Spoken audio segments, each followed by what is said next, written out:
안녕하세요. 예, 이렇게 맨 앞자리에 앉는 게 쉬운 일 아닌데 맨 앞에 오셨네요. 감사합니다. 잠깐 기도하겠습니다. 우리를 사랑하시는 아버지 하나님, 참으로 감사합니다. 세상 많은 사람들 가운데 저희를 구원해 주시고 영원한 천국의 소망에 들어갈 수 있도록 우리에게 소망을 주시고 크신 은혜 베풀어 주셔서 너무나 감사합니다. 우리에게 베풀어 주신 은혜를 평생 살면서 보답하기를 원합니다. 우리를 주님 몸된 교회에 두시고 주님의 일을 위해 살아갈 수 있게 해주셨습니다. 주님의 일에 충성되이 행할 수 있게 도와주시고 또 우리의 마음을 다하여 주님을 섬기는 삶이 되기를 원합니다.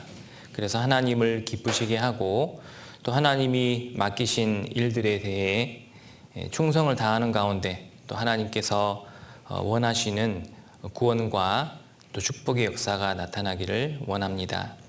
오늘 우리 교회 학교 함께 말씀으로 교제하고자 합니다.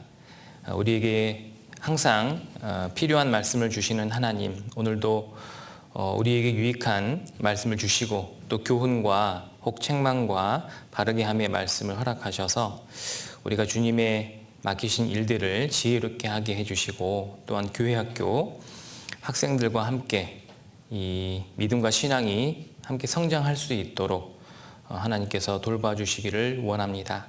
오늘 이 시간 우리 가운데 역사하시는 주 성령님께서 각 사람의 마음에 역사하셔서 꼭 필요한 교훈이 우리 심령 가운데 새겨질 수 있게 도와주시고 또 그 말씀에 순종할 수 있는 신앙도 허락해 주시옵소서.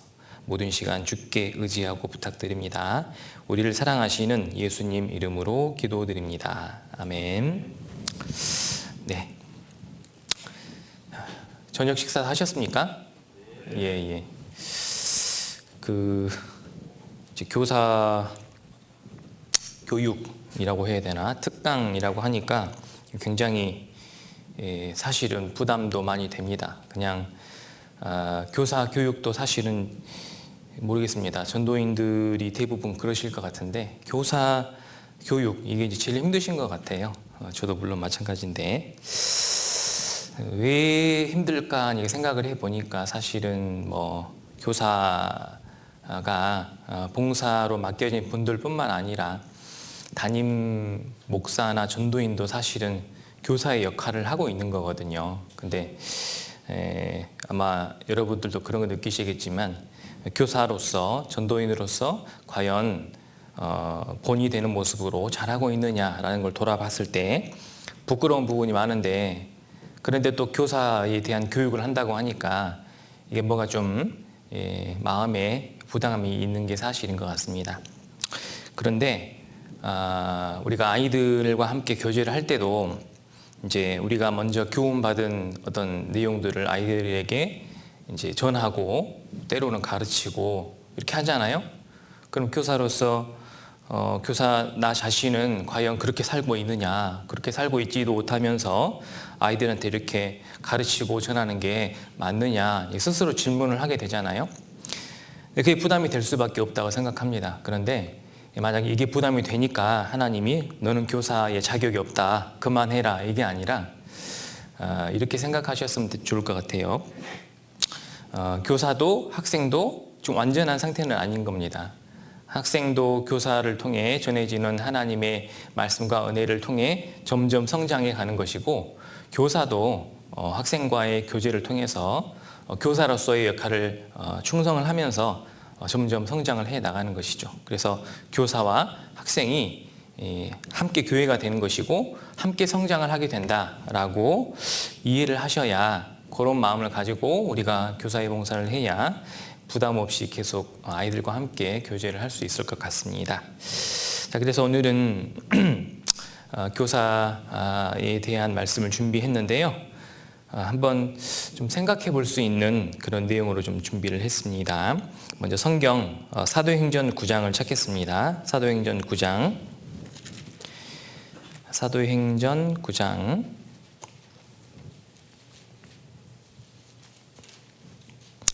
17절입니다.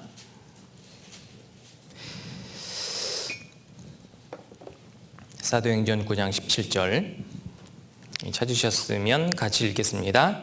아나니아가 떠나 그 집에 들어가서 그에게 안수하여 가로되 형제 사울아 주 곧 내가 오는 길에서 나타나시던 예수께서 나를 보내어 너로 다시 보게 하시고 됐습니다. 다시 보게 하시고 먼저 교회 학교는 학생과 교사로 이루어져 있는데 학생이 우선일까요? 교사가 우선일까요? 이런 생각해 보셨습니까? 학교잖아요. 학교에는 학생도 있고 교사도 있는데 학생이 우선일까요? 교사가 우선일까요? 생각해 보시라고 질문을 드렸기 때문에 답은 안 해도 됩니다. 학생이 없으면 교회 학교가 있을 수 없겠죠. 물론 교사가 없어도 교회 학교는 있을 수가 없겠죠. 지금 전국적으로 이 새로 태어나는 아이들이 점점 줄어들기 때문에 학생 수가 없어서 없어지는 학교들이 많이 있습니다. 도시는 그런 일이 거의 없을 수 있겠지만 시골 지역은요, 지금 진짜로 신입생이 올해 몇 명입니까? 3명, 4명 그렇게 되거든요. 이제 얼마 지나지 않으면 이제 그 3명, 4명도 거의 없어지는 거예요. 이게 신입생이 없으면 학년 자체가 없는 거거든요. 이런 일이 계속되면 학교가 없어지겠죠. 학생이 없으면 학교가 존재할 수 없는 겁니다.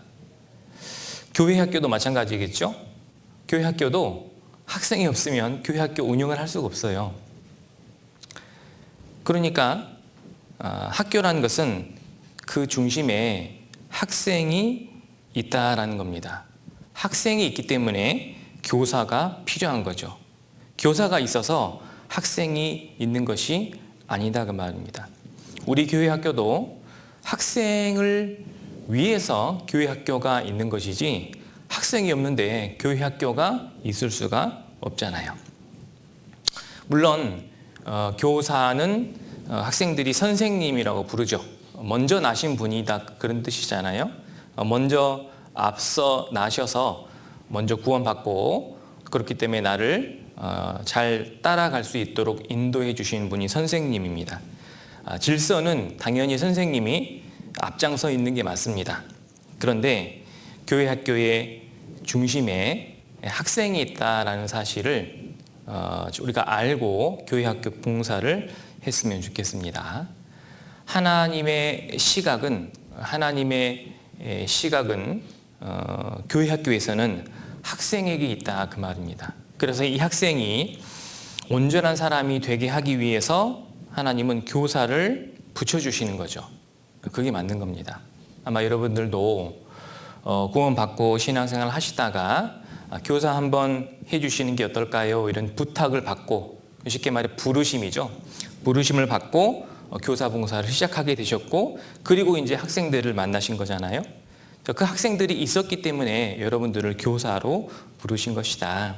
그래서 교회 학교는 교사를 위해 있다라기보다는 학생을 위해서 존재하는 것이다 라는 마음으로 우리가 교사의 이 직분을 잘 감당했으면 좋겠습니다.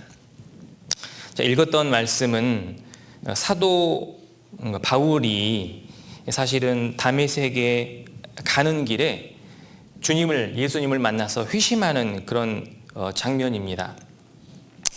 다메섹에 가려고 했던 이유가 이 그리스도인들을 붙잡아서 조직적으로 이렇게 붙잡아 와가지고 이 세력들을 이렇게 파하는, 그러니까 하나님 보실 때 이 복음의 역사에 반하는 그런 일을 하기 위해서 다메섹으로 가다가 결국은 사도 바울이 핍박했던 예수님을 직접 만나서 예수님 앞에 그대로 무너졌죠. 무릎을 꿇고 거기에서 예수님 앞에서 회심을 했던 그런 사건이 있었죠. 근데 그때 이제 주님의 목소리는 들렸지만 눈을 떴는데도 앞에 보이지 않았습니다. 그래서 다메섹에 아나니아라는 제자가 있는데 거기 들어가서 기도해라. 그러면 하나님이 아나니아를 보내서 이렇게 어떻게 행할 것을 알게 해주실 것이다. 이런 주님의 명령이 있었고요. 그래서 다메섹에 가서 식음을 전폐하고 기도하고 있는 중이었습니다. 그때 하나님이 아나니아라는 사람을 사도 바울에게 보내셨던 거예요. 하나님은 사도 바울을 이방인 하도록 선택하셨지요. 세우셨습니다. 그래서 이방인에게 복음을 전하기 위해서 세운 하나님의 그릇이었어요. 그래서 사도 바울에게는 이제 이 조력자가 필요했던 겁니다. 아나니아가 꼭 필요했던 거예요. 하나님은 아나니아를 사도 바울의 어찌 보면 교사로 보낸 거예요. 사도 바울에게 필요한 것을 교제도 해주고 또 훈련도 같이 하고 또 교육도 해주고 그런 일이 필요했기 때문에 아나니아를 보냈던 겁니다. 하나님은요, 이 하나님의 일을 하실 때 보면 사람 혼자서 어떤 일을 한 적이 거의 없습니다. 하나님은 한 사람을 통해 일하시는 것보다 두 사람 또는 세 사람 이상의 사람들을 통해서 일하는 것을 볼 수 있습니다. 그래서 그 사람들을 동력자 또는 조력자라고 하는데요. 성경에 나타난 많은 위인들이요, 사실은 조력자와 동력자들이 있었어요. 아담 옆에는 돕는 배필 하와가 있었지요. 또 모세에게는 아론이라는 큰 조력자가 있었습니다.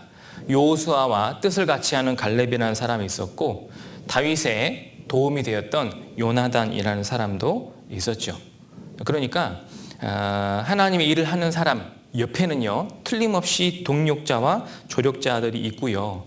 이들이 있다는 것이 하나님의 일을 하는데 큰 힘이 되는 겁니다. 우리에게도 사실은 동력자와 조력자들이 반드시 필요한 거예요.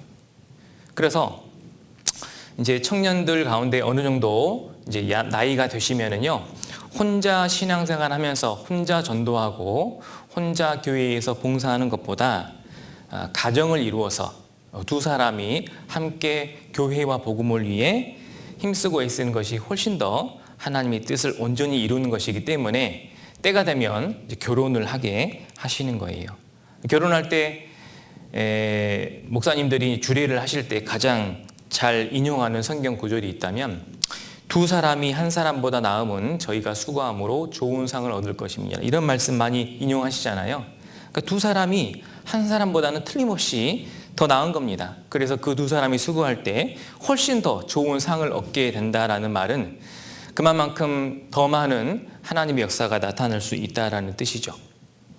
그리고 복음, 예수님이 이루신 복음을 전해서 구원받는 역사가 나타나려면 이것도 반드시 두 사람 이상이 함께 해야 됩니다. 한 사람이 해서는 절대 안 돼요. 그래서 하나님은 복음 전파를 위해 교회라는 것을 세워주신 거예요. 여러분, 교회가 뭡니까? 예수님의 몸이 교회인데 그 몸은 지체들로 이루어져 있잖아요. 그래서 구원받은 사람 한 사람이 아니라 두세 사람 이상이 모인 그들 중에 주님이 함께 역사하시죠. 그래서 한 사람은 안 되는 겁니다. 두세 사람 이상이 함께 모여서 복음을 전하는 것이죠. 그래서요, 복음이 전해지는 곳에는 복음을 전하는 자만 있는 게 아니고요, 그 주변을 보시면 틀림없이 기도로 돕는 자도 있고 위에서 봉사하는 자도 있고 또 자기 소유를 섬기는 자도 있고 조력자가 많다 그 말이에요. 자, 하나님도요, 물론 하나님 단독으로 그러니까 성부 하나님, 아버지 하나님 단독으로 모든 일을 다 하실 수 있을 겁니다. 그런데 왜 하나님은 성부 하나님께서 모든 일을 계획하시고 주관하시고 성자 하나님이 이루시고 성령 하나님이 증거하시고 이렇게 삼위일체 하나님이 함께 일하시는 것을 볼 수 있죠. 그래서 천지 창조 역시 성부 하나님 단독적으로 혼자 하신 게 아니라 우리가 하신 거잖아요. 하나님이 하셨지만 예수님도 거기 계셨고 성령님도 수면에 운행하셨잖아요. 그러니까 창조도 같이 하신 거예요. 우리도 주님의 일을 같이 할 수 있도록 하나님이 교회를 세워주신 겁니다. 그렇기 때문에 이방인 전도라는 큰 일을 이루시기 위해서는요, 사도 바울이 필요했고 사도 바울에게는 이 조력자가 필요했던 거죠. 그래서 하나님은 아나니아를 이 사도 바울에게 보냈던 거예요. 어찌 보면 사도 바울에게는 첫 번째 교사가 아나니아라는 선지자였던 겁니다. 아나니아. 그래서 오늘 아나니아를 통해서요, 이 아나니아가 하나님께 부르심을 받고 보내심을 받은 거잖아요.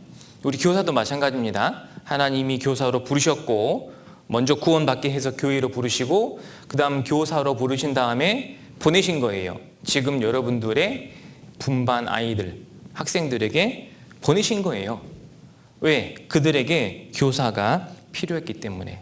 그래서 이 아나니아는요, 어찌 보면 교사와 같은 그런 인물을 가지고 있다고 해도 되는 겁니다.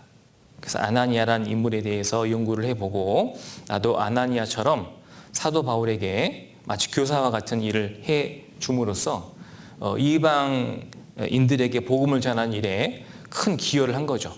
큰 힘이 되고 보탬이 된 거예요. 그래서요, 우리 아나니아에 대해서 우리도 아나니아처럼 올바른 교사의 모습으로 살아야겠다는 교훈을 받았으면 좋겠습니다. 자, 먼저 아나니아라는 이 사람의 이제 이름의 뜻이 있어요. 아나니아라는 사람의 이름의 뜻은요, 하나님은 은혜로우시다라는 뜻입니다. 자, 그래서 아나니아가 사도 바울에게 갔잖아요. 그건 하나님의 은혜가 사도 바울에게 임했다라는 거죠. 그걸 뜻하는 겁니다. 그런데 하나님의 은혜가 사도 바울에게 임하기 위해서는요, 아나니아가 하나님의 은혜를 받은 사람이어야만 되는 거예요. 다시 말하면 교사가 학생들에게 하나님의 은혜를 전하기 위해서는, 은혜를 끼치기 위해서는, 물론 그 은혜는 하나님의 은혜죠. 교사가 하나님의 은혜를 받은 사람이어야 됩니다. 여러분, 하나님의 은혜에 대해서 항상 감사하고 기뻐하고 기도하고 있습니까? 하나님께 어떤 큰 은혜를 받았는지 항상 기념하고 기억하고 계십니까? 이게 중요한 거거든요. 아나니아가 하나님의 은혜에 감동된 사람이었기 때문에 사도 바울에게 보내질 수 있었던 거예요. 교사도 하나님의 은혜에 감동된 사람이는 게 좋습니다. 그래서 우리가 받은 은혜를 다시 한번 상기해 보도록 하겠습니다. 디모데전서 1장을 한번 찾아보겠습니다. 성경 디모데전서 1장. 디모데전서 1장 13절입니다. 자, 1장 13절. 내가 전에는 회방자요 핍박자요 포행자였으나 도리어 긍휼을 입은 것은 내가 믿지 아니할 때에 알지 못하고 행하였음이라.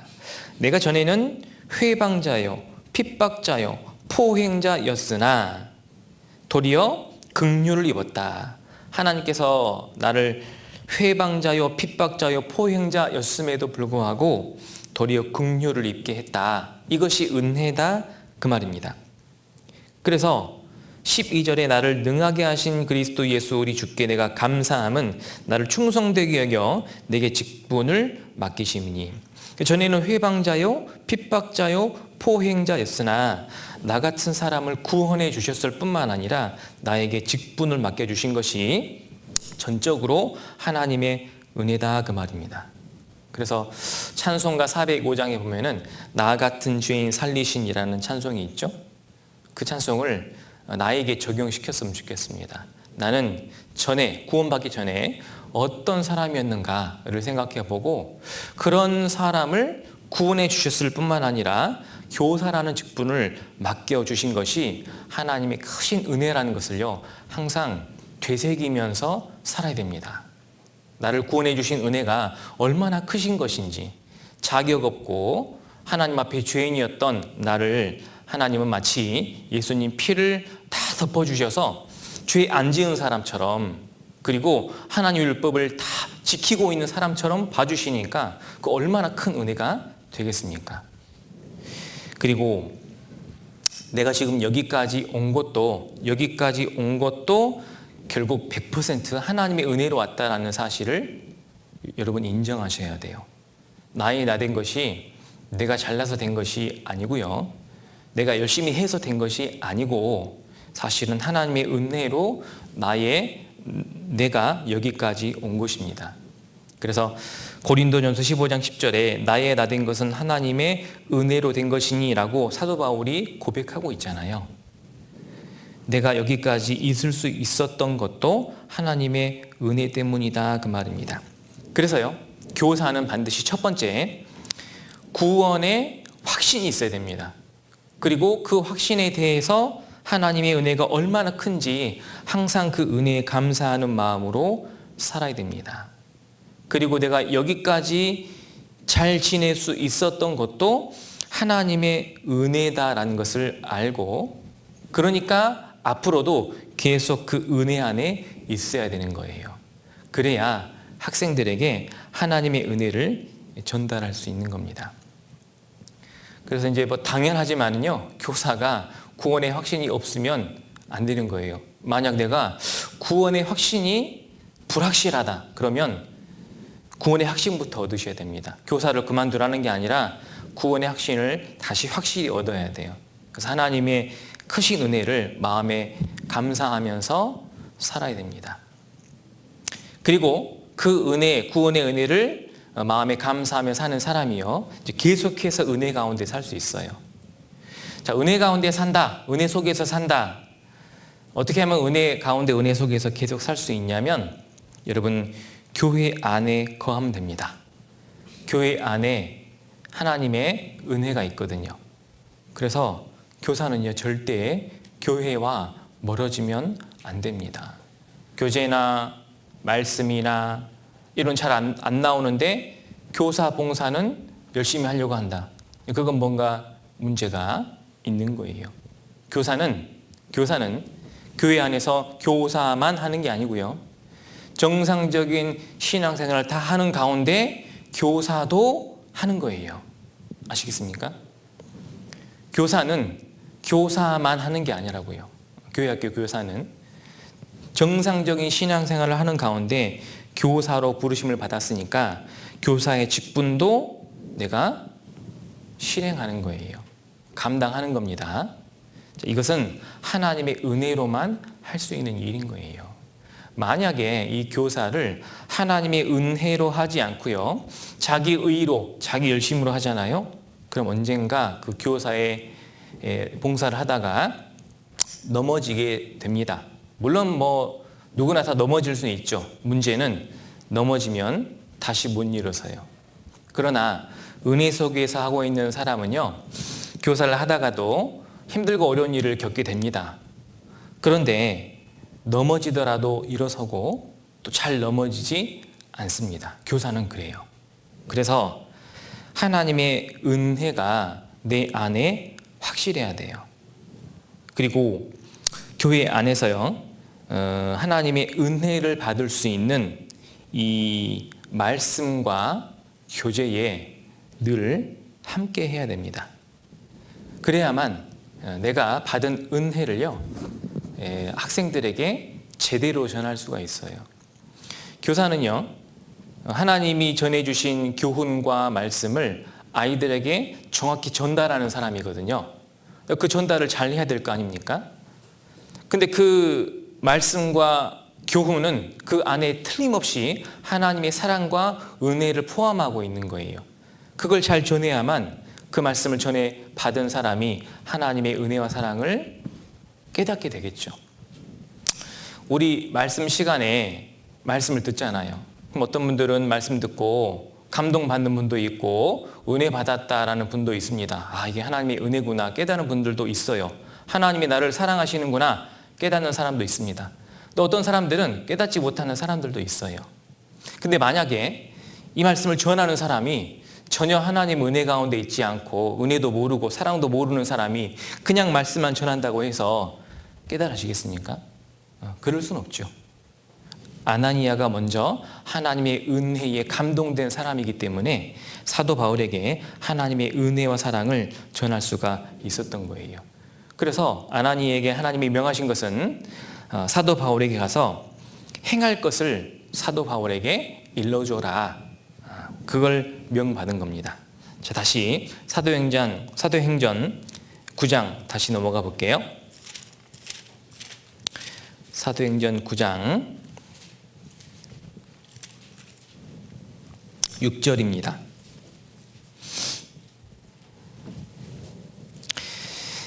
자, 내가 일어나 성으로 돌아가라. 행할 것을 내게 이를 자가 있느니라. 행할 것을 내게 이를 자, 이게 누구냐면 아나니아입니다. 아나니아란 사람을 통해서 무슨 일을 어떻게 행해야 될지 이를 자가 있다, 그 말입니다. 이거 가르쳐준 자가 바로 교사입니다. 학생들이, 아이들이 어떻게 해야 하는지. 자, 교회학교 목표가 있잖아요. 첫 번째는 하나님을 알게 하는 거잖아요. 그래서 두 번째는 구원을 받게 하는 겁니다. 그러면 하나님을 알기 위해서 어떻게 해야 되는지, 구원을 받기 위해서 어떻게 해야 되는지 그걸 일러줄 자가 누구냐? 교사입니다. 또 하나님의 사람으로 온전케 하고 하나님의 선한 일을 행하기 온전케 해야 되는데 그 어떻게 하면 그렇게 될 수 있는지 그걸 일러줄 자가 누구냐? 교사인 거예요. 자, 이 일이 결코 작은 일이 아닌 겁니다. 교사는 지금 학생들을 위해서 하나님이 교회 학교를 세워주셨는데 그 교회 학교에 하나님이 꼭 알려주고 싶은 진리들을 교사가 학생들에게 전달해 주는 거예요. 정말 중요한 일을 하고 있는 겁니다. 이 일을 하기 위해서는요, 반드시 교사가 항상 하나님의 은혜 가운데 거해야 된다, 그 말입니다.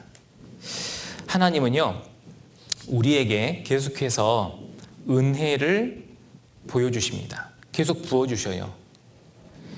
우리에게 주시는 말씀을 통해서도 계속 은혜를 부어주십니다. 그래서 우리도 하나님의 말씀을 은혜롭게 받아들일 수 있어야 됩니다.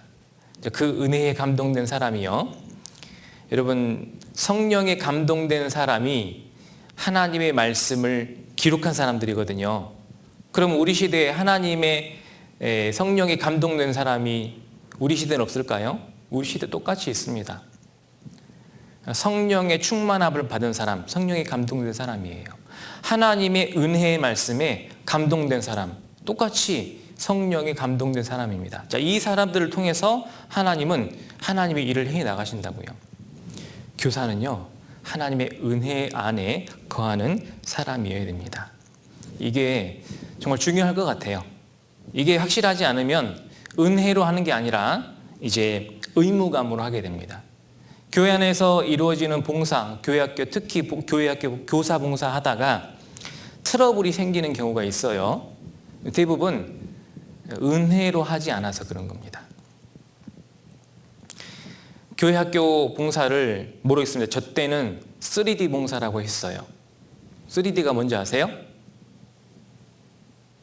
뭡니까? 예.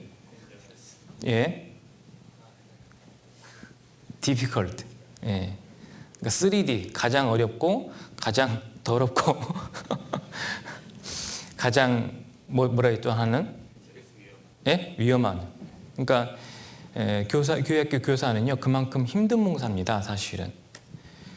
그렇기 때문에 이걸 은혜로 해야지, 은혜로 하지 않고 의무감만 하잖아요. 그럼 금방 힘들어요. 그리고 감정이 나옵니다.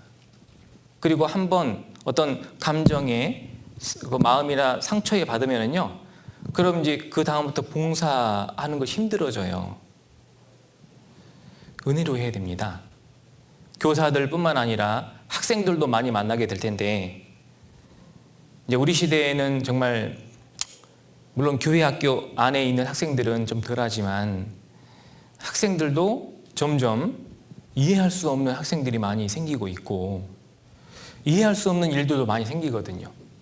근데 이 교사의 봉사를 끝까지 할 수 있으려면 우리가 하나님의 은혜로 일을 해야지, 그게 아니면 정말 힘들어요. 근데 하나님의 은혜로 하잖아요. 그럼 힘들어도 감사가 되고 보람이 되고요, 기쁨이 있습니다. 은혜로 하느냐 그렇지 하지 않느냐, 큰 차이가 있는 거예요. 그래서 은혜로 한다는 것은 내가 하나님의 크신 은혜를 지금 현재 받고 그 은혜에 감사를 하고 있어야 된다고요. 그렇게 봉사를 하신다면 아마 하나님이 허락하실 때까지는 아마 교회 학교 교사의 봉사를 잘 하실 수가 있을 거예요. 자, 그리고요, 아나니아에게 하나님이 최초로 아나니아를 사도 바울에게 보내시려고 부르셨을 때 아나니아가 어떻게 대답을 한 줄 아세요? 여기 10절 한번 보겠습니다. 9장 10절. 그때에 다메섹에 아나니아라 하는 제자가 있더니 주께서 환상 중에 불러 가라사대 아나니아야 하시거늘 대답하되 주여 내가 여기 있나이다 하니. 주여 내가 여기 있나이다, 이 말이 무슨 의미일 것 같으세요?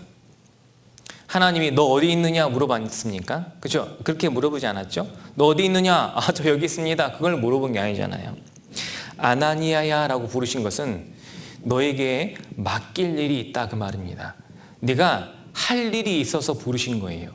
그때 아나니아는 주여 내가 여기 있나이다 라고 대답했습니다. 무슨 뜻이냐면 주님의 일을 지금 할 마음의 준비가 이미 끝났다, 그 말입니다. 어떤 일을 명하시든 내가 그 일에 순종하겠습니다 라는 뜻입니다.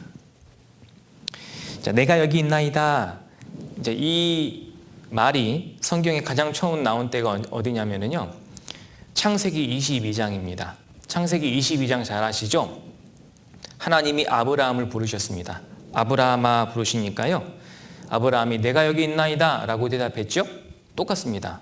하나님 무슨 일입니까? 무슨 일을 말씀하시든 내가 그대로 순종하겠습니다. 근데 아브라함에게 무엇을 명하셨죠? 독자 이삭을 바쳐라.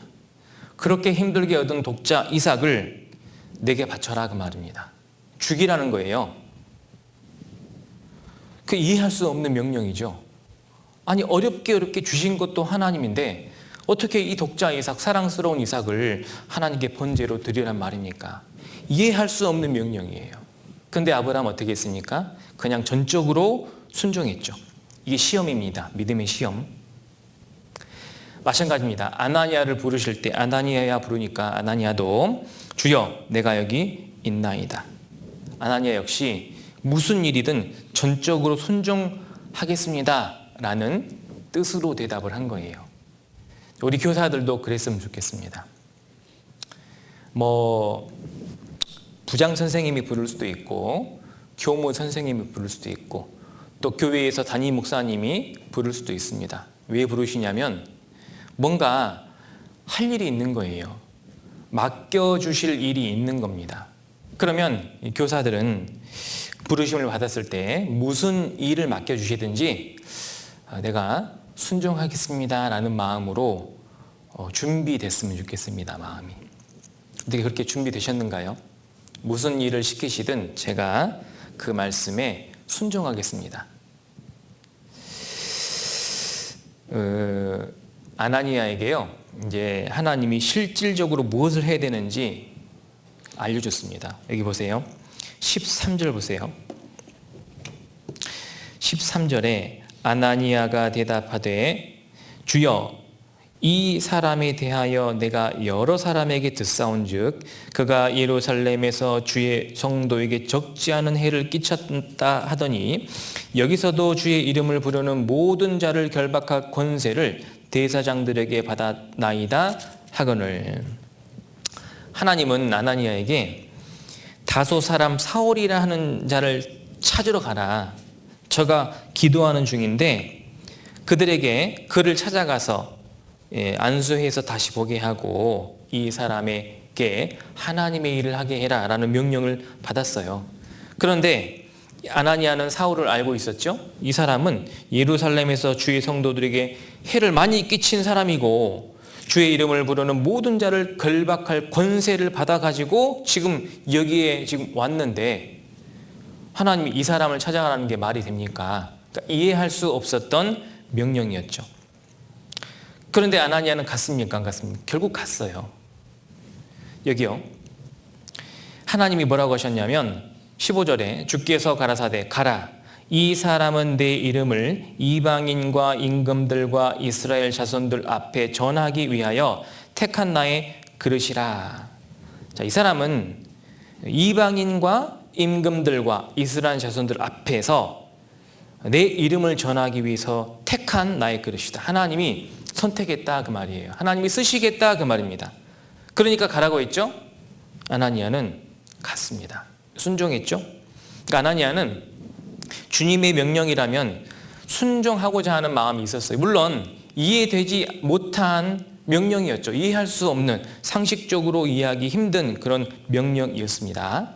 그런데도 순종했어요. 그게 하나님의 뜻인 겁니다. 우리가 교회 학교 봉사를 하다 보면은요, 이해할 수 없는 그런 명령이 있기도 합니다. 지금까지는 이렇게 안 했는데 또 이렇게 다른 모양으로 하려고 하면은 그걸 또 이해하지 못하시는 분들이 있더라고요. 지금까지 이렇게 했을지라도 다른 모습으로 할 수도 있는 거거든요. 그러니까 이해할 수 없는 명령도 교회에서는 많이 있을 수 있다 그 말입니다. 그리고 우리가 이제 분반이 얼마나 많이 있으신지는 모르겠지만 맡기 힘든 아이들도 있고 맡기 힘든 학년이 또 있을 수 있잖아요. 근데 이제 이 학년을 좀 맡아줬으면 좋겠습니다 이렇게 부탁을 받았을 때 저는 성격상 또 신앙의 분량이 약해서, 믿음의 분량이 약해서, 저는 아직은 경험이 없어서 이런 이유로 이 학생은 제가 좀 힘들겠습니다 라고 변명을 할 수도 있겠죠. 맡기 힘든 학생, 맡기 힘든 또는 부서가 있을 수 있을 겁니다. 근데 그게 주님의 뜻이라면, 교회의 뜻이라면 어떻게 하실 건가요? 한번 순종해 봐야 됩니다. 정말 힘들지만 부탁을 받았다면 한번 순종해 봐야 돼요. 그러면 거기에 하나님의 뜻이 나타날 수 있다 그 말입니다. 우리도 아나니아처럼 주님, 내가 여기 있습니다. 이렇게 순종할 수 있는 마음의 준비를 하고 살아야 어떤 명령이 왔을 때 거기에 순종할 수 있는 것이지, 봐가면서 할 수 있으면 순종하고 못하면 불순종하는 이런 마음 자세를 가지고 있으면요, 틀림없이 불순종하게 됩니다. 순종을 하더라도 선택적인 순종을 하게 되겠죠? 그건 순종이 아니거든요. 하나님은요, 놀랍게도 유능하고 특별한 사람을 통해서 일하시기보다는 순종하는 일꾼을 통해서 일하시고 그런 사람들을 통해서요, 기적을 일으키십니다. 유능하고 특별한 게 잘못됐다는 게 아닙니다. 유능하고 특별한 능력이 있는데 순종까지 잘해요. 그럼 얼마나 크게 사용하시겠습니까? 그런데 유능하고 뛰어난 능력이 있는데 순종을 잘 안 해요. 사용하시겠습니까? 사용 못 하셔요. 사람은 뭔가 유능하고 뛰어난 사람들을 주로 쓰려고 하죠. 그래야 일이 더 잘 될 것 같으니까. 근데 하나님은 유능하고 뛰어나다고 해서 쓰는 게 아닙니다. 첫 번째는 순종하는 일꾼, 순종하는 사람을 쓰시는 거예요. 그것이 하나님의 능력과 뜻을 나타낼 수 있는 가장 확실한 방법이거든요. 어제 어머니의 어제가 아니죠. 이틀 전에 어머니의 특강을 했을 때는요, 요나 이야기에 대해서 좀 말씀을 드렸는데, 요나는 하나님이 니느웨에 복음을 전하라 라고 했을 때 니느웨 사람을 원수처럼 싫어했기 때문에 가기를 싫어했습니다. 그래서 결국 니느웨로 안 가고 다시스로 가는 배를 타고 갔죠. 결국엔 하나님이 큰 물고기를 통해서 결국 잡아먹게 하고 그 안에 살아나게 해서 니느웨에 토해버렸어요. 결국은 니느웨의 복음을 전했습니다. 그러면서 왜 이해할 수 없는 명령을 하셨는지 마지막에 요나에게 깨닫게 하신 거예요. 하룻밤이 났다가 하룻밤에 사라진 박넝쿨도 너가 아끼는데 하나님이 창조하신 이 니느웨 사람들, 좌우를 분별치 못한 사람들이 12만 명이 있는데 내가 그 사람들을 아끼는 것이 당연하지 않냐냐. 그 사람에게도 하나님의 복음을 전해야 된다. 그렇게 가르쳐 주시면서 요나 이야기가 끝나요. 자, 우리에게도요, 가르쳐 주시는 겁니다. 하나님은 순종할 때 하나님의 역사와 기적을 나타내 주신다라는 것을요, 교회 학교 봉사를 통해서 계속 가르쳐 주시는 거예요. 할 수 없어도 힘들지만 이해되지 않지만 한번 순종해 보세요. 그러면 그 순종하는 가운데 하나님의 능력이 나타나고요. 혹시 내가 부족하고 연약한 부분이 있다면 그것도 하나님이 깨닫게 해주실 뿐만 아니라 그것을 채워주십니다. 내 부족함을 채워주신다니까요. 그래서 순종하면 하나님은 그 사람에게 이제 더 뛰어난 능력과 지혜를 허락해 주시는 거예요. 그게 바로 유능한 교사가 되는 겁니다. 오래 했다고 유능한 교사가 아니에요. 이런저런 경험을 많이 해봤다고 해서 하나님 보실 때 훌륭한 교사가 아닙니다. 경험이 부족해도요, 항상 순종하려고 하는 교사가 하나님 보실 때 유능한 교사고, 하나님 그 사람을 통해서 교회학교에 일을 하셔요. 여러분, 교회학교의 일이 뭡니까? 학생들이 하나님의 사람으로 점점 성장하는 거. 그게 하나님의 뜻이거든요. 그 일을 누구를 통해 하시냐면 순종하는 교사들을 통해서 하시는 거예요. 나는 찬양에 전혀, 예를 들어서 찬양과 뭐 이렇게 몸짓에 전혀 은사도 없고 자신도 없는데 찬유를 하라고 했습니다. 여러분, 해야 될까요? 말아야 될까요? 형제님 잘 아시잖아요. 저 몸치는 거. 음치는 거 다 아시면서 이렇게 빼는 것보다는 시키셨으면 한번 해보시는 게 좋다니까요. 내가 한 번도 해보지 않은 부분이라 할지라도 시키셨으면 뭔가 뜻이 있으실 거 아닙니까? 한번 해보는 거예요. 해보고 나서 정 안 될 것 같으면 안 시키시겠죠. 그렇지 않겠습니까? 그러니까 교회 학교든 교회든 순종하는 일꾼이 필요한 거예요. 주님은 그들을 기다리시는 겁니다. 그래서요, 아나니아가 이해할 수 없는 하나님의 명령을 받고 순종해서 사도 바울에게 갔을 때 아나니아는요, 사도 바울의 눈을 뜨게 하고 이제 사도 바울을 통해서 유대와 이방인에게 복음이 활발히 전해지게 하신 겁니다. 놀라운 기적이죠. 그 기적을 바울을 통해 하셨는데 그 기적을 시작하게 하기 위해서 아나니아가 필요했던 거예요. 우리는 사도 바울은 주목하지만 아나니아는 주목하지 못했잖아요, 그동안. 교회 학교 마찬가지입니다. 우리 교회 학교에서요, 학생들 아이들이 나중에 하나님의 사람이 돼가지고 이 험난한, 이 죄가 충만한 세상에서 어느 누구는 복음을 힘있게 전하는 일꾼이 있을 수 있다니까요. 하나님은 그 사람을 귀히 사용하시겠죠? 그 사람에게 하나님의 포커스가 맞춰져 있겠죠. 근데 그 일을 위해서 눈에 보이지 않는 교사들이 반드시 있어야 된다, 그 말이에요. 그래서 우리는 하나님의 쓰심에 합당한 순종하는 일꾼이 될 수 있어야 됩니다.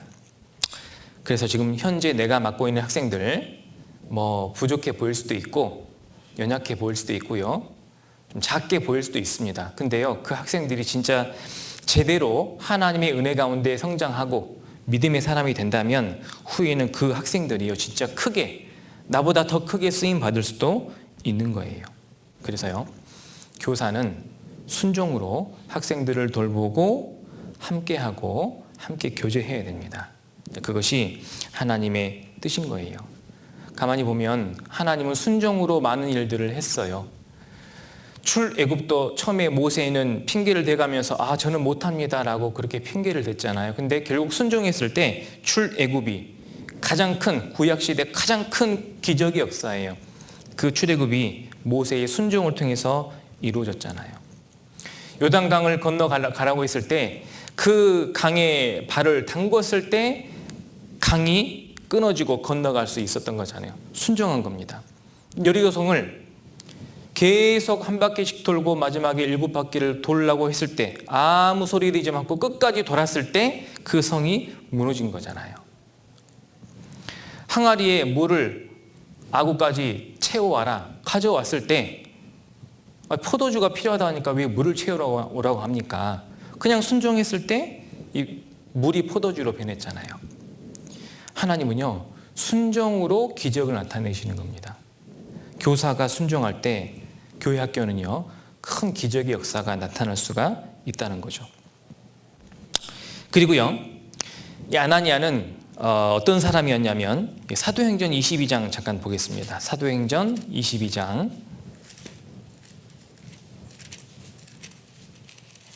사도행전 22장 12절입니다. 사도 바울이 자기가 회심했던 이야기를 지금 간증하고 있는 내용인데 여기에 아나니아에 대한 말씀이 있어요. 12절을 보시면 율법에 의하면 경건한 사람으로 거기 사는 모든 유대인들에게 칭찬을 받는 아나니아라는 사람 하는 이가 내게 와 곁에 서서. 자, 아나니아를 뭐라고 했냐면 경건한 사람으로 거기 사는 모든 유대인들에게 칭찬을 듣는 아나니아. 자, 모든 유대인들에게 칭찬을 듣는다. 율법에 의하면 경건한 사람이다. 자, 그러니까 아나니아는요, 하나님으로부터는 물론이고 사람들에게도 칭찬을 받은 사람이에요. 아나니아는 칭찬받는 사람이었습니다. 여러분 주변에서 어떻게 칭찬 많이 받으셔요? 하나님이 보실 때 기뻐하시는 모습으로 살고 계십니까? 이게 이제 그리스도인이 갖춰야 할 기본적인 모습이에요. 하나님과 사람들에게 칭찬받는 모습. 자, 어떻게 하면 칭찬을 잘 받냐면요, 관계가 좋으면 칭찬을 받습니다. 여러분 그렇지 않나요? 좋은 관계에 있는 사람은요, 항상 덕이 되는 말도 칭찬하는 말을 자주 해요. 그렇지 않습니까? 근데 서로 관계가 안 좋으면 칭찬할까요? 하나님하고의 관계가 좋으면 하나님의 칭찬이 우리 형제 자매님들을 통해서 많이 있게 됩니다. 그러니까 하나님하고의 관계, 사람과의 관계가 올바르게 형성됐을 때 하나님은 그 사람을 항상 칭찬하신다 그 말이에요. 그래서요, 먼저는 사람과의 관계가 중요합니다. 근데 사람과의 관계가 화목하게 항상 유지가 되려면 먼저는 하나님하고의 관계가 화목해야 돼요. 여러분, 하나님하고 화목하면 평안하고 복을 받습니다. 그 사람이 사람하고도 화목하게 되는 거예요. 욥기 성경 한번 찾아보실까요? 욥기 22장.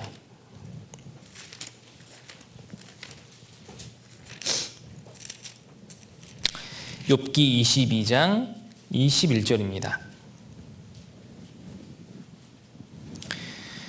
욥기 22장 21절 같이 읽겠습니다. 너는 하나님과 화목하고 평안하라. 그리하면 복이 되게 임하리라. 하나님과 화목하고 평안하라. 그리하면 복이 되게 임하리라. 하나님과의 화목을 유지하는 사람은요, 평안하고 복을 항상 받게 됩니다. 하나님하고의 화목이 우선이에요.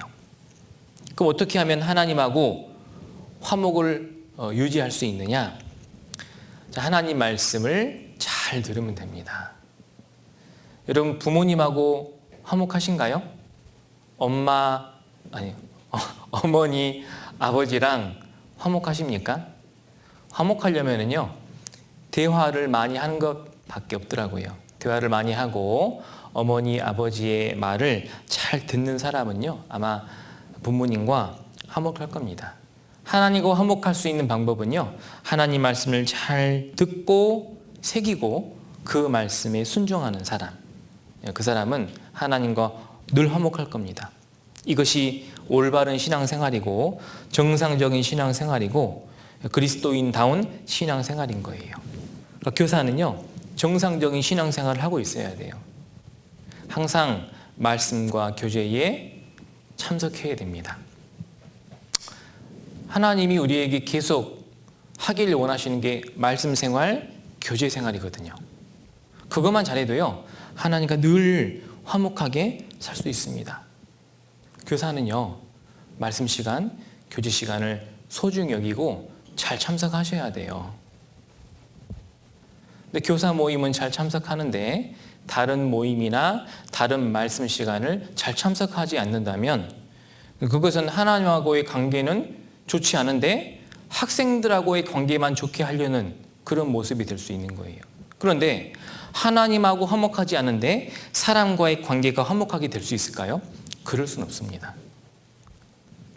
먼저는 하나님하고의 화목을 잘 이루고 살아야 돼요. 그 교사는요, 말씀 시간 절대 빠지면 안 돼요.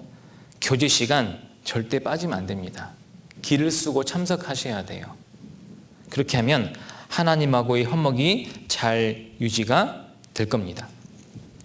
그러면 저는 하나님하고의 화목도 말씀도 교제도 좀 부족하게 잘 못하고 있는데 그러면 교사를 그만둬야 됩니까? 아니요.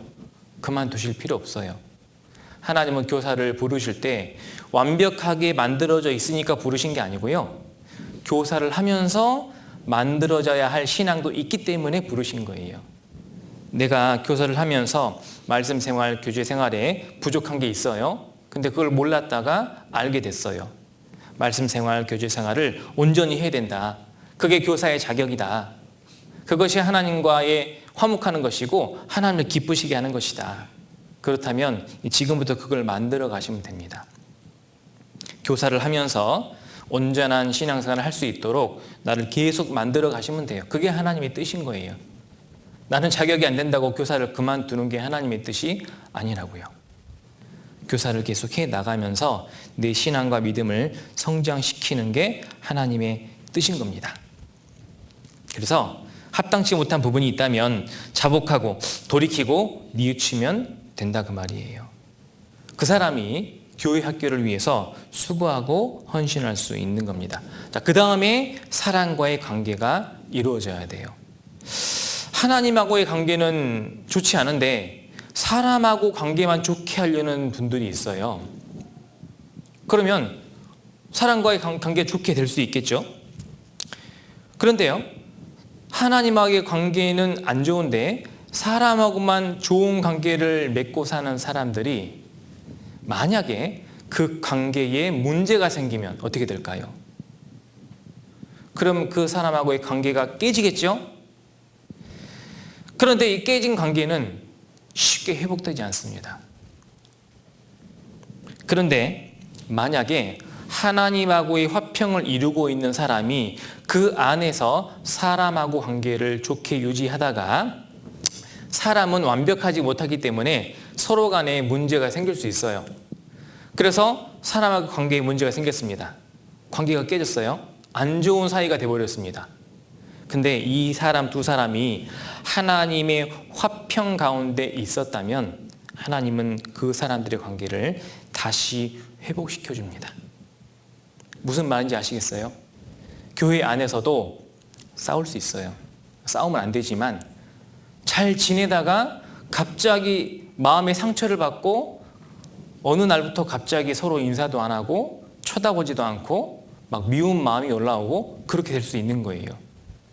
근데 그 사람이 하나님하고의 화목을 이루고 있다면 하나님은 그 두 사람의 관계를 다시 회복시켜 준다고요. 어떻게든 회복시켜 줍니다. 마음만 있으면. 근데 하나님하고의 화평이 이루어지지 않은 상태에서 사람하고만 관계를 좋게 하려는 분들이 있죠. 만약 그 관계가 문제가 생겨서 깨지면 다시 회복되기는 어렵다고요. 그래서요, 먼저는 하나님과 화목하고 그 다음에 그 안에서 사람하고의 관계를 화목하게 만들어 가야 되는 겁니다. 자, 우리 학생들에게 교제하고 함께 공부를 할 때 먼저 교사가 하나님하고의 화목이 이루어진 상태에서 아이들과도 화목하려고 해야 됩니다. 아이들과 친하게 지내는 게 교사로서 필요하잖아요. 아이들의 말도 잘 들어보고 또 생각도 잘 캐치하고 신앙의 상태도 잘 파악하면서 교제를 해야 되는데 아이들하고 친해야만 그게 될 수 있겠죠?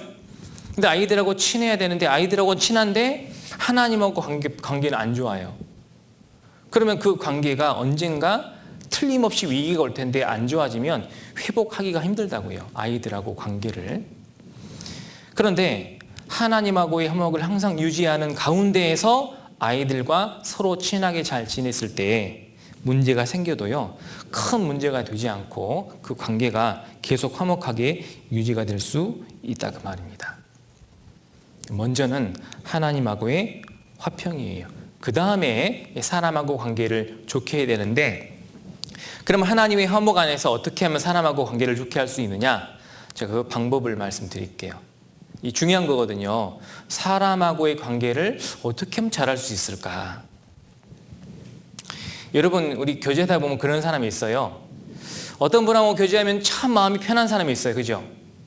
이분하고 교제하면은요, 뭐 1시간을 있든 2시간을 있든 마음이 편해.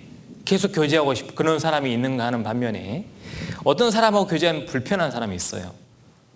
그래서 오래 대화하고 싶지 않은 사람도 있어요. 있어요. 불편한 사람도 있고 편한 사람도 있죠. 분명히 상대방이 다른 사람을 불편하게 하는 사람이 있고 편하게 하는 사람이 있죠. 여러분, 내가 다른 사람을 불편하게 하는 사람이 되고 싶습니까? 편하게 하는 사람이 되고 싶습니까? 당연하죠. 근데요, 나를 불편하게 여기는 사람이 있을 수 있다니까요. 나도 잘 몰라요. 근데 아는 사람도 있어요. 아는 사람도 있어. 어찌됐든 내가 다른 사람에게 편안함을 줄 수 있어야 됩니다.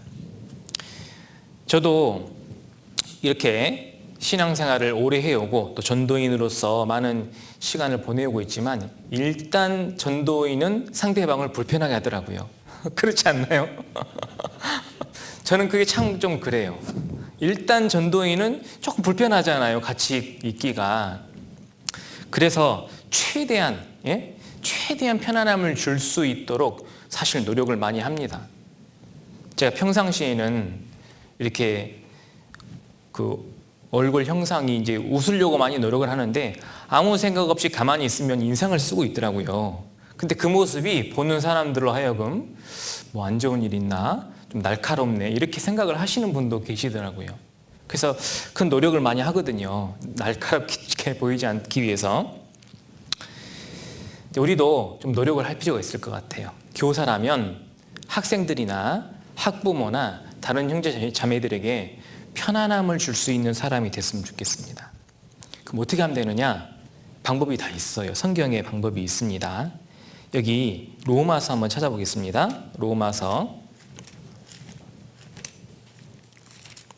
14장입니다.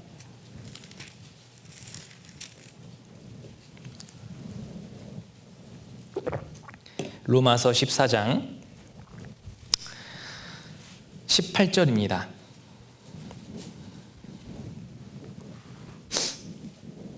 자, 18절 말씀. 이로써 그리스도를 섬기는 자는 하나님께 기뻐하심을 받으며 사람에게도 칭찬을 받느니라. 자, 그리스도를 섬기는 자는 하나님께 기뻐하심을 받고 동시에 사람에게도 칭찬을 받는다. 자, 이런 사람이라면 다른 사람에게 늘 편안함을 주는 사람이 아닐까요? 자, 어떤 사람이 하나님께 기뻐하심을 받고 사람에게도 칭찬을 받느냐? 그리스도를 섬기는 자. 교회에서 그리스도를 잘 섬기면 이 사람은 물론 하나님께 기뻐하심을 받고 사람에게도 칭찬을 받게 됩니다. 어떤 식으로 그리스도를 섬겨야 되느냐? 19절 같이 읽겠습니다. 이러므로 우리가 화평의 일과 서로 덕을 세우는 일을 힘쓰나니. 화평의 일과 덕을 세우는 일. 특히 이제 로마서 14장에는 이 일을 힘쓰라고 말씀하시는 거예요. 그러니까 그리스도를 섬기는 일이 굉장히 많겠지만은 지금 사람과의 관계, 좋은 관계를 유지하고 서로 사랑하는 삶을 위해서 그리스도를 섬길 때 특별히 화평의 일과 덕을 세우는 일을 힘쓰라 그 말입니다. 화평의 일을 힘쓰면 되는 거예요. 화평을 어떻게 잘 이룰 수가 있느냐? 먼저는 하나님하고의 화평이에요. 우리 잠언 16장 7절에 보면은요, 사람의 행위가 여호와를 기쁘시게 하면 그 사람의 원수라도 그로 더불어 화목하게 하시느니라. 내가 하나님을 기쁘시게 하고 있는지를 생각해 보셔야 돼요. 내가 하나님 보실 때 나는 하나님을 기쁘시게 하는 삶을 살고 있느냐, 그게 첫 번째 조건입니다. 그래서요, 하나님을 기쁘시게 하는 사람은 사람에게도 반드시 칭찬받습니다. 그리고 구원받은 사람에게입니다. 구원받은 사람에게 평안함을 서로 느끼게 해주죠. 하나님을 기쁘시게 하는 삶을 살아야 됩니다. 그리고 사람하고의 화평을 이루어야 되는데 이 뒤에 서로 덕을 세우는 일을 힘쓴다고 했죠. 덕을 세우시면 됩니다. 그럼 덕을 세우는 게 무엇일까? 덕을 세우는 게 뭘까요? 저는 이게 좀 이해하기 좀 어렵더라고요. 뭐 어려운 말은 아닌데 덕을 세우라, 덕을 세우라. 자, 21절 보세요. 고기도 먹지 아니하고 포도주도 마시지 아니하고 무엇이든지 내 형제로 거리끼게 하는 일을 아니함이 아름다우니라. 자, 지금 로마서 14장에 어떤 사람은 믿음이 연약해서 음식을 가려 먹는, 안 먹는 사람이 있고, 어떤 사람은 믿음의 분량이 성장해서 하나님이 주시는 모든 음식을 감사함으로 받아서 잘 먹는 사람이 있다 그 말입니다. 그런데 못 먹는 자를 못 먹는다고 비판하지 말고 잘 먹는 자를 잘 먹는다고 판단하지 말라 그 말이에요. 그렇게 하면 서로 간의 관계가 깨질 수 있으니까 서로 화목하기 위해서 고기도 안 먹을 수 있어서 화목할 수 있으면 먹지 말라 그 말이죠. 포도주도 안 먹고 화목할 수 있으면 먹지 말아라 그 말이에요. 누구를 위해서 먹지 말라는 겁니까? 상대방을 위해서 먹지 말라는 겁니다. 덕을 세우는 일이라는 건 뭐냐면요, 나의 삶과 나의 행동과 나의 말이 상대방을 위해서 하면 되는 겁니다. 그러니까 나의 삶은 나를 위해 지금까지 살았잖아요. 근데 이제 구원받은 이후에는 내 삶의 주인이신 주님을 위해 살잖아요.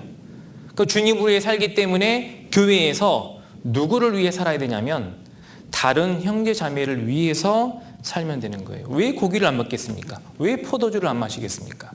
다른 형제 자매의 신앙을 위해서예요. 그걸 위해서 내가 수고하고 노력하는 것이다 그 말입니다.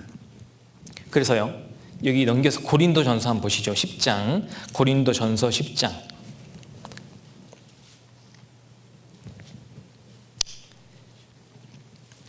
23절입니다.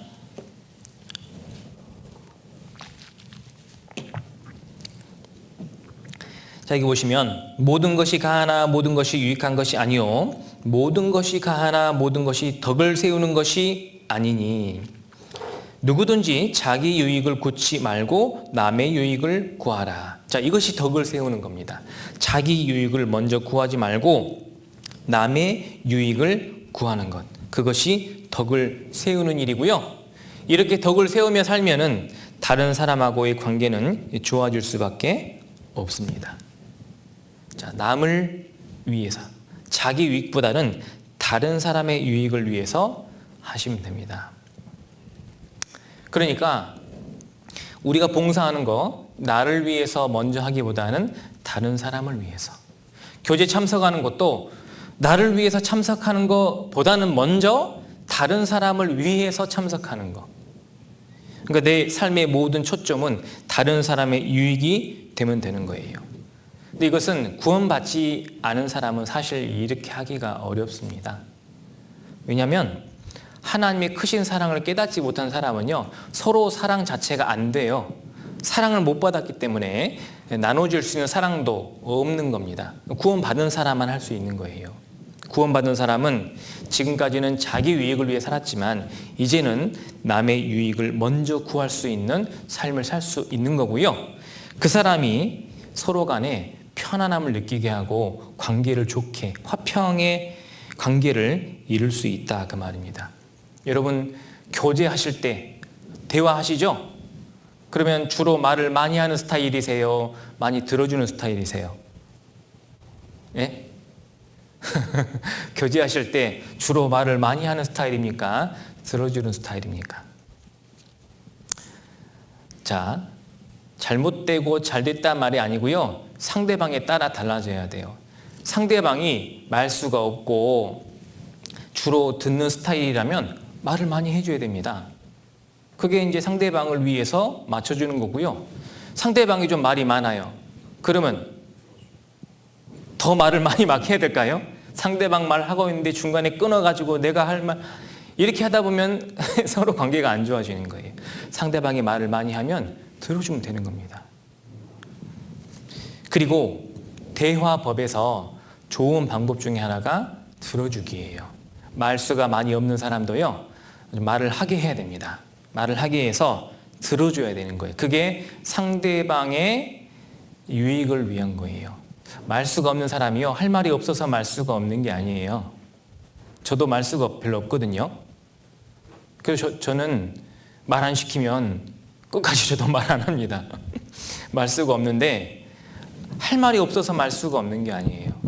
상대방이요, 말을 할 수밖에 없는 질문을 하면은 말이 많아져요, 저 이상하게. 그러니까 그게 상대방이 나를 맞춰서 대화해 주는 거예요. 그런 사람은 편해요. 그런데 저는 말을 너무 많이 하는 거 싫어하거든요. 왜 싫어하냐면 말을 많이 하는 사람 특징이 자꾸 자기 이야기만 하잖아요. 근데 말을 많이 하더라도 그 어떤 말의 주제가 나를 향해 있으면 내가 말을 많이 하게 될 수밖에 없잖아요. 그러니까 대화의 초점이 자기 자신이냐 상대방이냐, 그게 중요한 것 같아요. 그래서 남의 유익을 구하기 위해서 말을 하는 것이 중요한데 우리 학생들에게 그런 대화법이 중요할 것 같아요. 학생들도 말이 많은 학생들도 있고 말이 없는 학생도 있죠. 근데 중요한 것은 교사는 학생의 신앙 상태와 마음과 생각을 아는 게 좋기 때문에 아이들에게, 학생들에게 들어줄 수 있는 대화를 하는 게 좋습니다. 그래서 말수가 없는 아이들은 말을 많이 할 수 있도록 하고, 말이 많은 아이들은 충분히 들어주는 가운데 이 아이가 생각하고 바라는 것이 무엇인가 알고 믿음과 신앙을 잘 파악해서 같이 교제를 잘 해주는 것이 필요할 것 같아요. 그래서 덕을 세우는 일은요, 남의 유익을 먼저 구하는 겁니다. 그래서요, 그걸 할 수 있으려면 이게 돼야 돼요. 여기 10장 31절입니다. 31절. 자, 31절 말씀은 같이 읽겠습니다. 그런즉 너희가 먹든지 마시든지 무엇을 하든지 다 하나님의 영광을 위하여 하라. 자, 우리가 모든 일을 다 하나님의 영광을 위해서 하는 사람이 사실은 다른 사람의 유익을 구할 수가 있는 거예요. 하나님이 우리에게 크신 사랑을 주셔서 구원받았잖아요. 그리고 우리에게 너도 하나님을 사랑해달라고 하나님은 사랑을 구하시잖아요. 그래서 여러분, 하나님의 사랑으로 구원받은 우리가 하나님을 정말 사랑하고 있습니까? 사랑해야 됩니다. 하나님을 사랑해서 말씀 들으러 오는 것이고, 하나님을 사랑하기 때문에 주님이 계신 교제에 함께하는 것이고, 하나님을 사랑하기 때문에 하나님의 일을 열심히 하는 거예요. 하나님 사랑해야 됩니다. 먹든지 마시든지 무엇을 하든지 다 하나님의 영광을 위해서 하는 사람이 먹든지 마시든지 무엇을 하든지 다른 사람의 유익을 먼저 구할 수 있다. 즉 하나님의 크신 사랑을 받은 사람, 그래서 하나님을 사랑하는 사람이 다른 사람도 사랑할 수 있는 거예요. 하나님의 사랑을 받았다 하고 형제나 자매를 사랑하지 않는 자는 거짓말하는 자다. 요한일서 성경에 나왔잖아요. 하나님을 사랑을 받고 하나님을 사랑한다고 하면서 왜 형제 자매는 사랑하지 않습니까? 하나님의 영광을 위해서 먹든지 마시든지 무엇을 하든지 다 한다고 하면서 왜 형제 자매를 위해서는 먹든지 마시든지 무엇을 하든지 왜 형제 자매를 위해서는 하지 않느냐, 그 말이죠. 거짓말하는 거잖아요. 그런데 구원받은 사람은 무엇을 하든지 다 하나님의 영광을 위해서 할 수 있습니다. 그 사람이 다른 사람의 유익을 위해서 살 수 있는 거예요. 그렇게 해보십시오. 그러면 나를 누구나 편안하게 생각할 것이고, 편안하면 정말 마음속에 있는 말을 꺼낼 수 있게 되겠죠. 그러면 진짜 이 믿음의 교제가 될 수 있는 거예요. 교사들 간에도, 교사끼리 교제를 할 때에도 서로를 위해, 다른 사람의 유익을 위해서 일하고 봉사하고 교제하고 한번 해보십시오. 그러면 정말 서로에 대해서 더 많이 알고 깨닫는 그런 교회 학교가 될 수 있을 거예요. 자, 그리고요, 아나니아는 사도 바울을 눈을 뜨게 해서 기력도 회복하고 결국은 이 사도 바울을 어디에다가 연결을 시켜줬냐면 교회에 연결을 시켰습니다. 여기 보세요. 사도행전 9장 다시 넘어가 보시죠. 사도행전 9장 17절에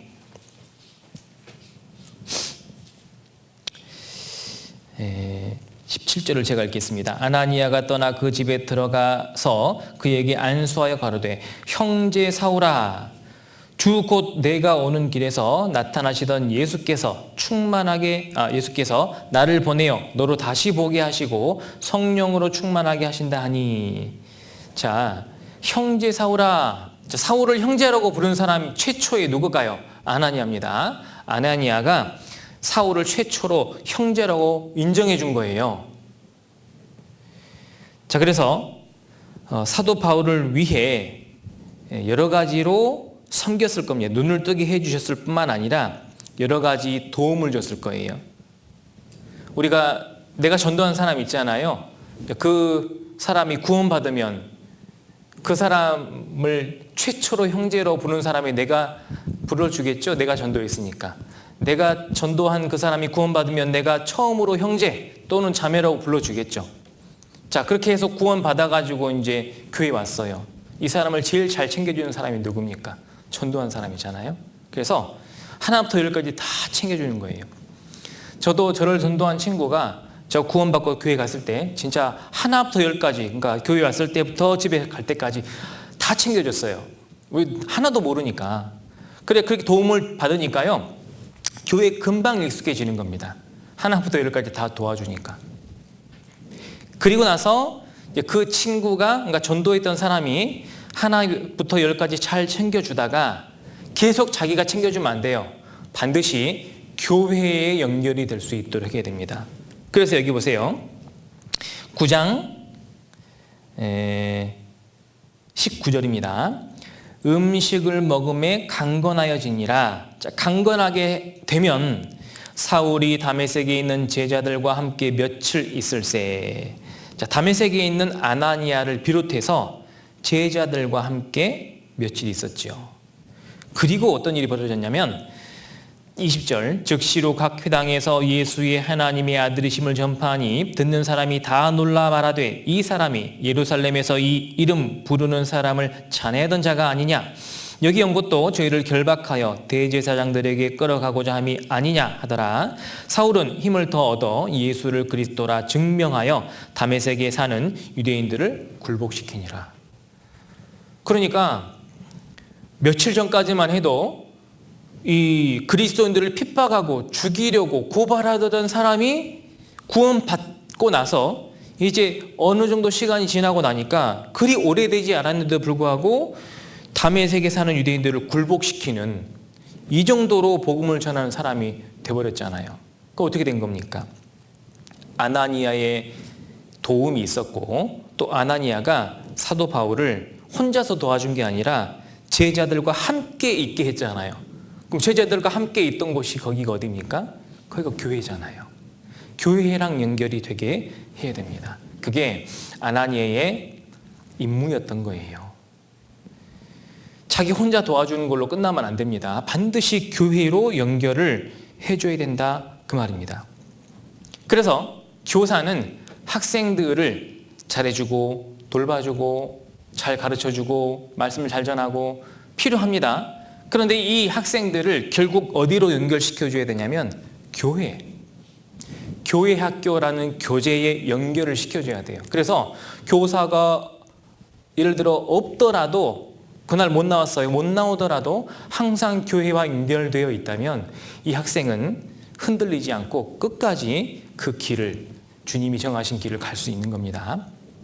우리 아이들이 교회와 또 교회 학교와 연결될 수 있도록 도와주셔야 돼요. 그래서 초등학교 학생들은 모르겠지만 중고등부 학생들은 할 수만 있다면 주일 말씀이나 수요 말씀도 들을 수 있으면 좋습니다. 근데 이게 강요로 해서는 안 될 것 같고요. 본인이 어떤 신앙의 마음 속에서 혹시 수요 말씀과 주일 말씀도 듣고자 하는 마음이 있다면 듣게 하는 것도 좋을 것 같아요. 왜냐하면 하나님의 말씀과 교회로 계속 연결시켜주는 것이 이 교사의 역할이니까요. 아나니아가 그 역할을 잘 했기 때문에 이 다메섹에 있는 제자들과 함께 서로 교제하면서 믿음과 신앙이 성장할 수가 있었던 거예요. 그리고 하나님은 교회를 통해서 또 고난의 시간을 통해서 사도 바울을 훈련시킨 다음에 이방인 사도로 귀히 사용하는 겁니다. 그래서요, 우리 교사는요, 이 학생들이 이 교회와 잘 연결될 수 있도록 학생들을 섬기고 돕는 역할을 해야 됩니다.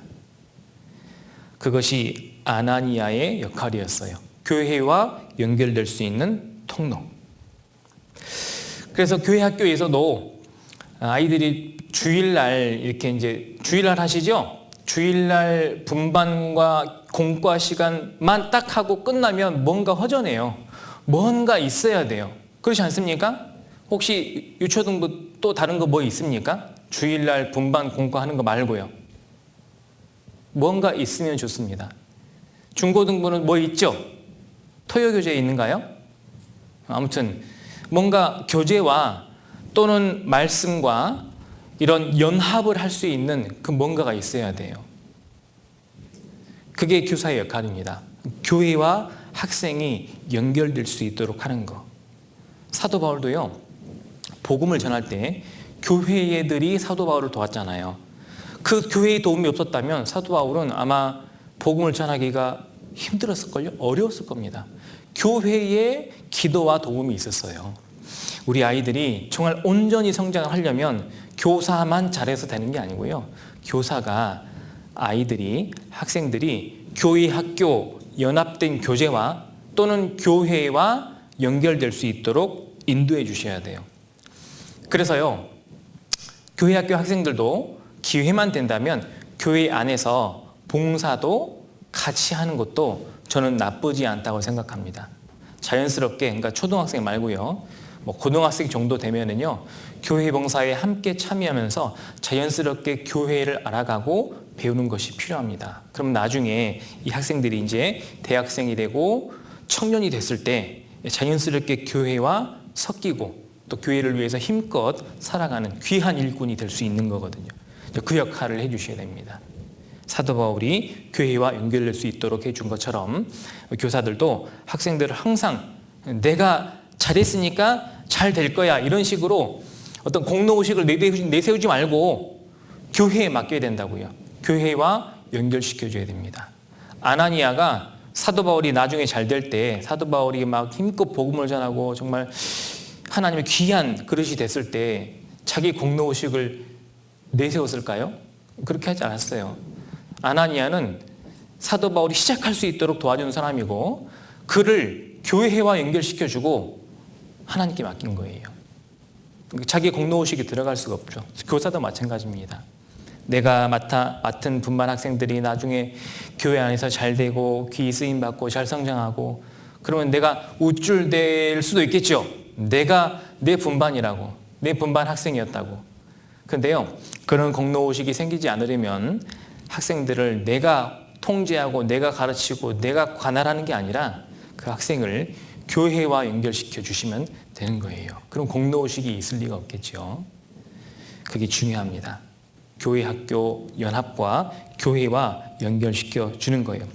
자, 그 가운데 학생들이 결국은 신앙의 결단을 할 수 있도록 그걸 도와줘야 돼요.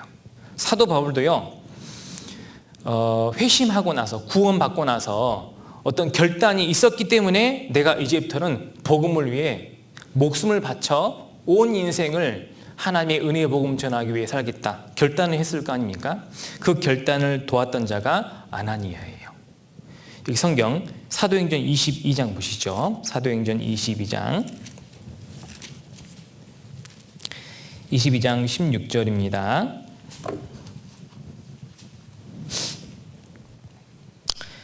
(16절) 같이 읽겠습니다.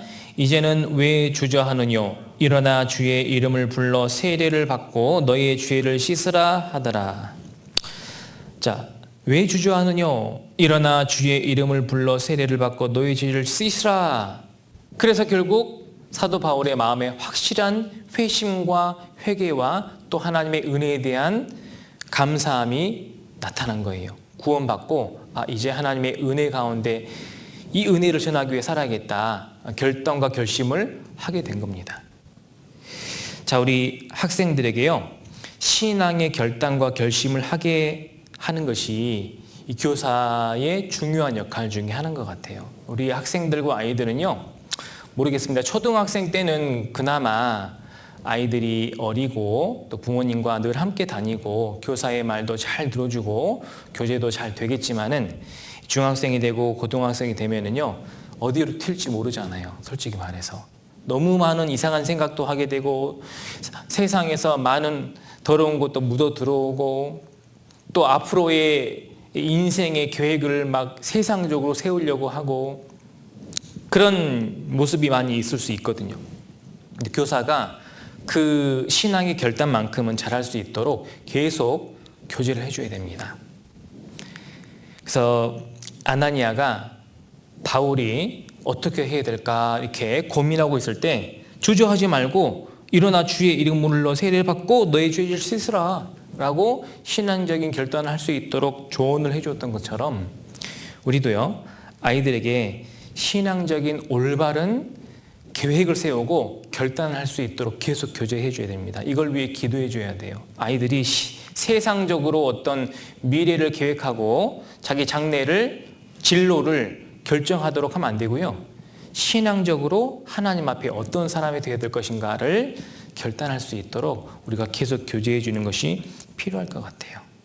은근히 세상적으로 먹고 살기 좋은 일이라든지 그런 진로, 사람들이 보기에 정말 좋은 세상 사람들이 말하는 흔한 성공이라는 그 길을 가게 하려고 한다든지 그러면 안 될 것 같아요. 은근히 그런 쪽으로 진로를 유도할 수도 있는 거거든요. 근데 그 진로가 잘못됐다는 건 아닙니다. 가장 먼저 교회와 연결되어 있는 학생들이 신앙적인 결단을 할 수 있도록 하나님의 사람으로 어떻게 살아야 될지 그걸 결심할 수 있도록 우리가 계속 교제해주고 그쪽으로 인도를 해주는 것이 교사의 중요한 역할일 겁니다.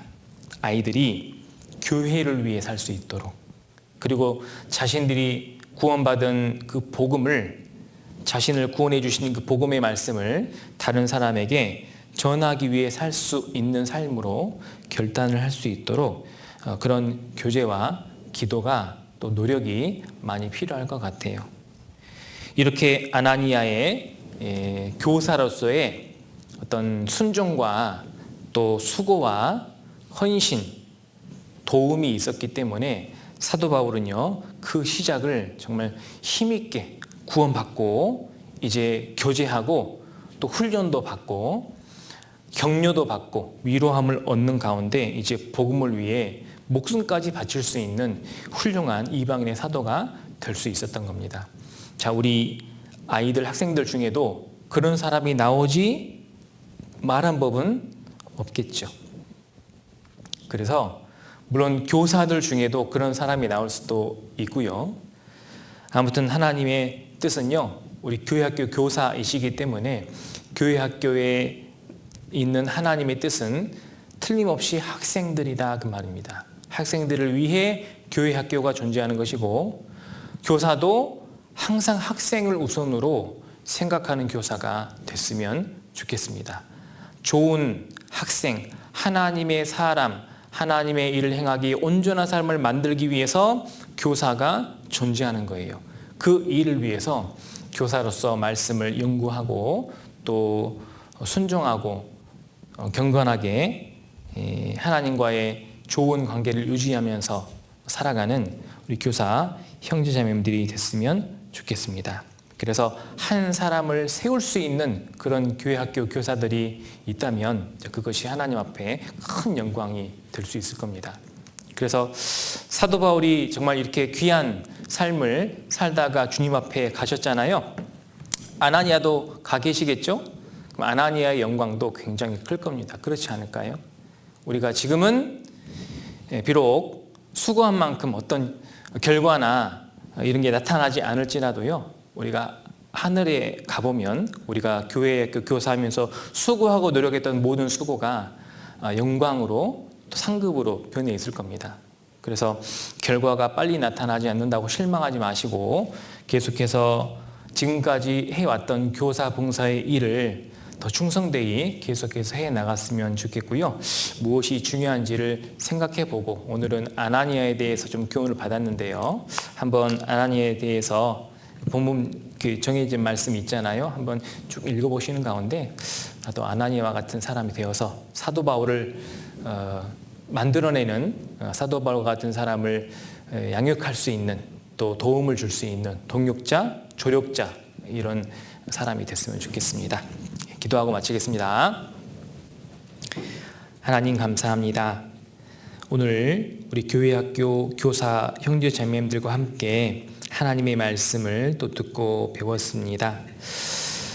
초대교회 당시 유대인들과 또 모든 이방에 하나님의 은혜의 복음을 담대히 증거했던 사도 바울에게 아나니아와 같은 또 귀한 사람이 있었음을 알고 배웠습니다. 하나님, 우리 시대에 또 많은 일꾼들이 하나님 앞에 있음을 압니다. 특별히 우리 교사, 형제 자매님들, 아나니아와 같은 모습으로 주님 말씀에 전적으로 순종하고 또 하나님께 사람에게 칭찬받으며 학생들을 위해 전심전력 충성된 마음으로 수고하고 봉사하는 가운데 그 가운데 하나님의 귀한 일꾼이 더 많이 세워지기를 원합니다. 이 복음이 끊어지지 않고 계속해서 더 많은 사람에게 전해지기를 원하고 이를 위해 수고하신 우리 교사, 형제 자매님들 하나님 그 믿음과 신앙 항상 지켜주시고 항상 말씀과 교제 안에 붙들어 주셔서 더 은혜로운 가운데 봉사하게 하시고 나중에 주님이 주실 영광과 상급을 바라보며 끝까지 포기하지 않고 주님 맡기신 일에 충성을 다할 수 있도록 도와주시옵소서.